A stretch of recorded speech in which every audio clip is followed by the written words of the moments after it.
Hi guys, this is Mohit from Moneyfront. Today we're going to talk about gold, right? A metal, a currency which never stops to shine. And what is so special about gold? Why gold? Why at all it should be considered as an asset?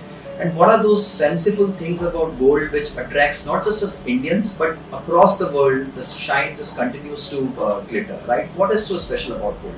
So let's go with history.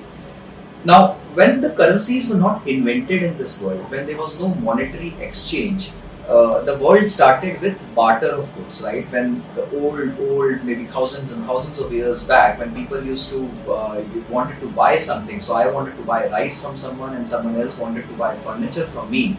And there was no unit of exchange, so we used to just barter goods, right?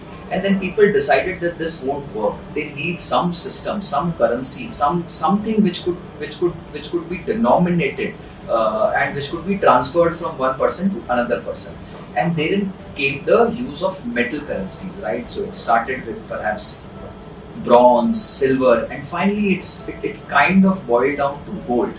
Now, why gold? Gold was considered precious. Gold was considered valuable. People valued gold. So it was universal. The most important part of gold was whether you go to across the Mediterranean, whether you come this side of the Southeast Asia, or you go towards the US or across the Atlantic, anywhere across the world, gold was recognized as a precious commodity all across. So there was no question mark on value of gold. There were question marks on other commodities, other currencies, other assets, right? But there was never a question mark on gold, so it was universally accepted.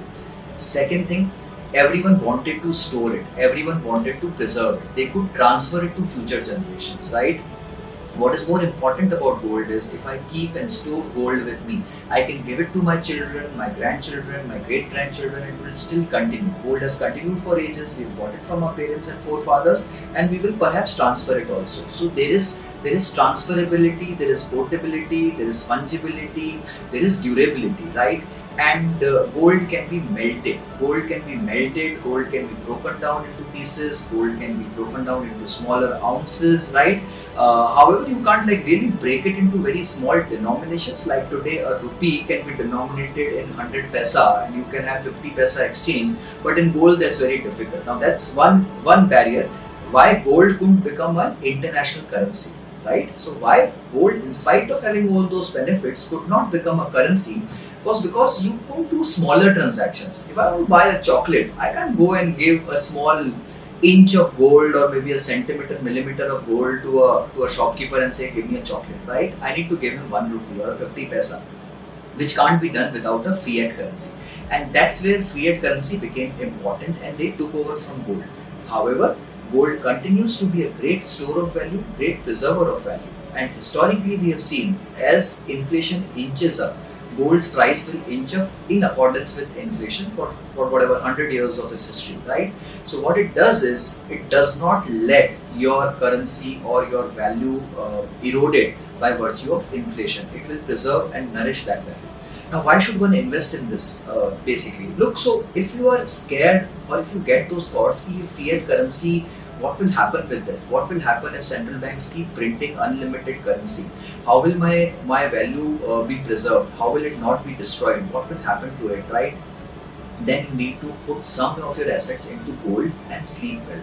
Because gold will store value, gold will never lose its shine, gold will always remain valuable, gold will always remain as a store of value, and could be transferable, is easily recognized across the globe, and you can carry it also across the borders if you want. There are restrictions, but you can still carry it across the borders if you want. So gold has all those benefits, and plus the right way to invest in gold is not to buy physical gold. You give making charges, breaking charges, taxes, and other things, right? You just buy digital gold currently. And when you really want to transfer it to actually a physical asset, you can sell off your digital gold and buy physical gold in lieu of that whenever you want to. At least you'll preserve your value or preserve your currency. Plus there will be no storage charges, handling charges, inventory costs, and all those kind of things, right? Now RBI has made it very simple. You can just buy sovereign gold bonds in this country. Along with giving you all the benefits of having gold, it also gives you an additional 2.5% interest. And plus, they made it completely tax-free if you hold it till maturity, which is 8 years of tenure. So no questions asked, a great asset allocation, great preserver of value. Invest some portion in gold now and forever. And the right way to buy is sovereign gold bonds. Thank you.